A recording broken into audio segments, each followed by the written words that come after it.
children. And of course, over the years, we have seen certain changes, because there was a time, you know, in the beginning when they had computer books and the pictures only showed boys sitting behind those computer desks. But now, slowly that is changing. So, NCERT definitely has played a big role here. So, what really has gone into changing of this whole curriculum? Absolutely, Lottie. Education, in fact, is a vehicle of social change, and government is quite aware about it and has used NCERT and its other apex bodies extensively to drive home the message of gender equality. First of all, we need to understand is gender issues are not about feminine or girls only. It's a part of the society. If one part is not you know, balanced out, if it's not equal to the other, the society is going to be lopsided. And this message has been driven home through textbooks, through teacher training, through different strategies that have been given for teaching and learning. In every subject, this message has been integrated, whether it is through language learning, through mathematics. No longer you have, you know, examples of father is sitting, you know, reading paper and mother is cooking in the kitchen. Thank God for that, that we don't have these gender stereotypes in our textbooks now. In fact, the textbooks are so sensitive that the children go home and question the gender stereotypes.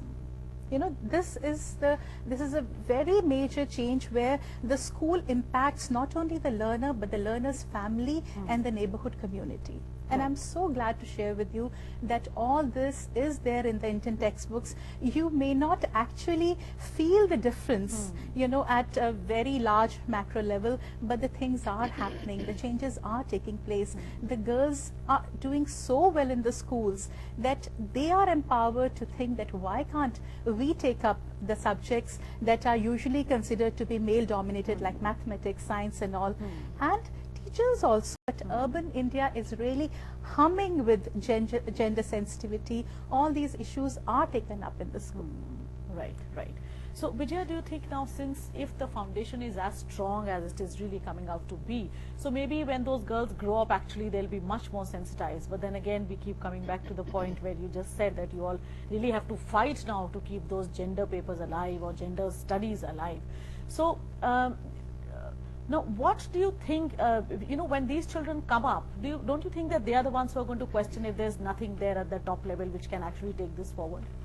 I think, you know, the 2 points here. One is that, yes, some of them are empowered and they are asking the right questions, and there are sensitive teachers. Let's not, you know, there's no contestation on that. But I think, by and large, pedagogical tools are not so well developed. I think the teacher and classroom practices actually differ very much from the textbooks. And ultimately, the teacher does tend to reinforce those stereotypes. So if they are there in the books, but they are not happening in your families, and your teacher is not able to impart it in that particular way, there a break comes about. So I know there are a group of girls who are asking questions. They are able to bargain and negotiate for better rights, and they are taking part in decision making. But I think even right now, if you look at the NSSO surveys or you look at the NFHS surveys, there are women who accept that domestic violence is all right. And these are educated women. If you look at sex-selective abortion, these are educated women who access reproductive technologies and bring about daughter aversion. They determine the sex of the fetus, finding it to be a female, they terminate it. So I don't think education is able to break that link, and we need to find out why. I think it's basically about pedagogical kind of tools. The NCERT did a great job, but when it got imparted, it did not really percolate down. And the service providers have to be more trained. And the ideological consciousness of service providers is still very patriarchal. Whether it is at the school level, or it is at the college level, or even if it is at the to school, the elder daughter of the house is not going to school, you should get those little children taken care of by the state. But somehow it never came out into the policies. Of course, the Anganwadis and the Balwadis and the ICDS, irrespective of its leakages, is doing a great job. But we don't have a urban equivalent. So that's there. And I think when it comes to university educations, we seem to have lost the battle. Because it's all about the foreign universities and making ourselves market oriented, reaching out to those technical kind of education. And that sciences is completely divorced from gender. Whether it's medical education or it is technical education, there's no mention of gender. They know everything about the physiology of a human body, but they don't know why a woman can be raped and how that sexual abuse takes place. I don't think a doctor really knows about medical ethics. So I think that kind of a rolling out, it's still very complicated. It's a very complex field. That is right. I think it would require a lot many gender Yeah. discourses probably. Okay, now Usha, since you've also worked with women who are, say, suffering of a lot of health issues also come into play, because we just can't say that, okay, a girl can come to school if she's not healthy, if there are no toilets in the school, or if there are no separate toilets for boys and girls. I believe that is one of the largest... for the lower stratas, the schools, Yeah, they don't have that dropouts kind is of, they because drop of out that. because of that. Yes. And especially girls when they reach their puberty and all that, and they are starting their menstrual cycle, and that is the time when they will need more privacy, and this is not being provided. I mean, they just cannot. So it is a matter of shame for them to be, you know, how to deal with that situation, where to go. So they prefer not to go. Moreover, the health part, as I was saying, that these girls even in the highest strata, girls are also not looking after their health in the, you know, because they want good figures and the, you know, all those stuff, zero size and all. Now what is happening is they are not looking into their nutritional intakes, and maybe they are dieting, and the dieting is not, they are not following any proper Nabosa and all that stuff is happening a lot even in that strata. But towards the other side, where the lower income group children or girls are there, they are not getting good nutrition. They are not getting enough to eat, enough iron in their food, in the sense that, you know, they are not getting, even the cereals are difficult to have.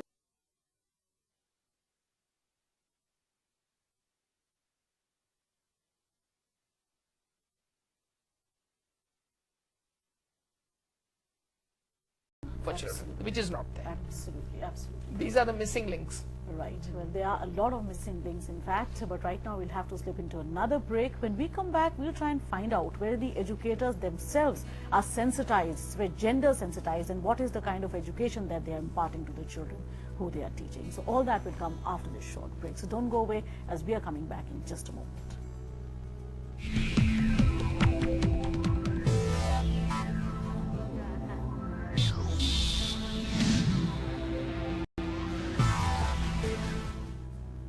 This is Gender. We are talking about gender issues that have creeped into our education system.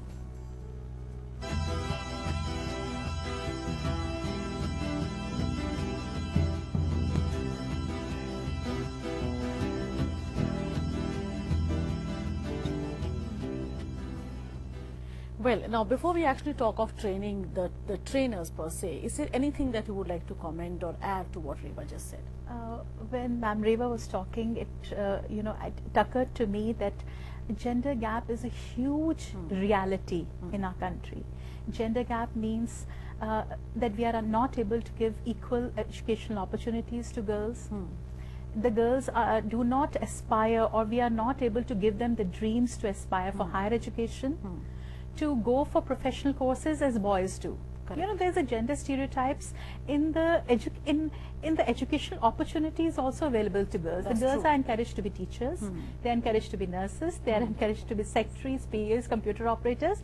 Boys are always shown a higher vision of being professionals, doctors, lawyers, engineers, whatnot. That's right. So the girls are not even allowed to dream something big.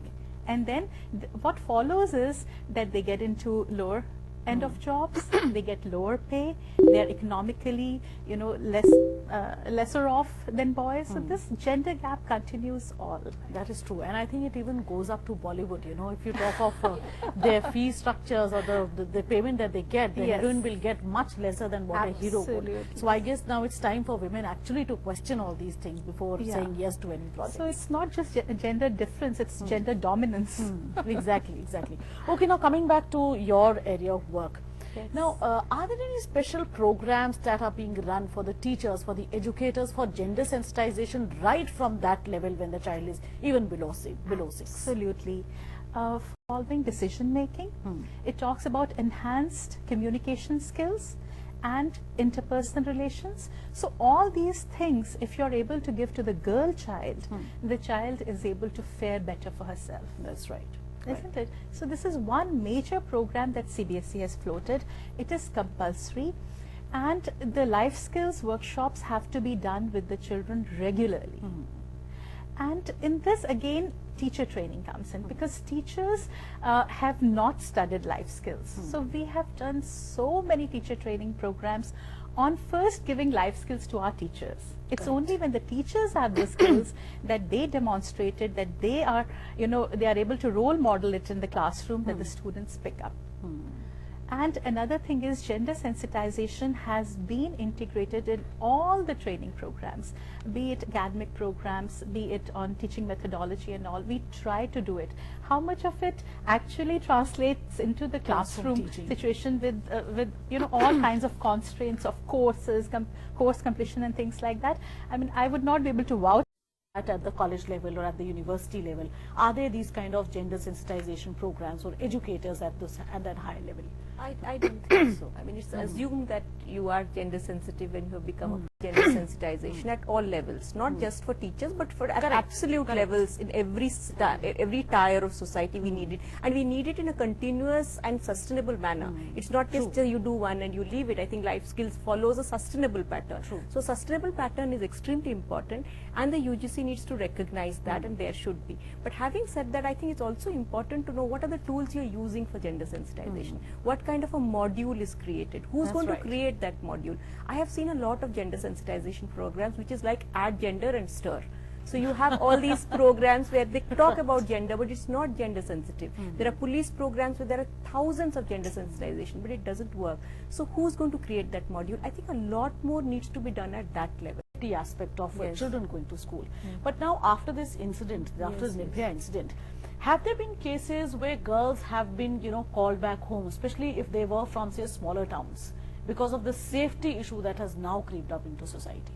There is a sense of insecurity amongst parents, not just because now. I've read those kind of reports in papers. Definitely, there's a huge insecurity. Like for example, this time I noticed post December 16th, there was a huge, kind of an opportunity for us to understand these issues, and women came and marched on the streets. But there also was a backlash, and that backlash came from the conservative quarters. So you had families actually saying, "Come back home in time," timing, which is also understandable because they were worried for their daughters. But the hours, the curfew hours in hostels, they were increased. So the students actually just could not, get out. So mobility actually got restricted. So instead of the state giving us better street lighting, better, transport facilities, and creating more gender enabling kind of, structures, and December 16th, you would think, and with the Justice Verma committee report and all of that, there would be a positive environment. But we did not see that. So girls have been harassed more. There's more violence against them. So these are the kind of areas especially is building up. It's totally anti-women in a very unthinking way.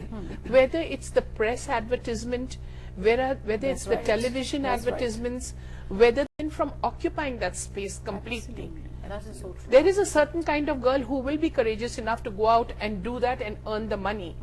But if you had done it in a different way, you would attract 1,000 women to that profession. 1,000 women would come into television or even into Bollywood if there's a certain different, distinctly more tasteful way of doing things which are not commodifying women, making them into commodities and displaying the worst aspects. I do not mean into stage, cinema, advertisement of commodities like cars and other things, where the woman is really being used as a backdrop. That is true. That is true. I'm sure this needs to be questioned as to where the media projects its women. That's another discussion, in fact, altogether, but it's a very important part of this. Well, folks, we'll slip into yet another break, but do stay put as we are coming back with a lot more on the other side.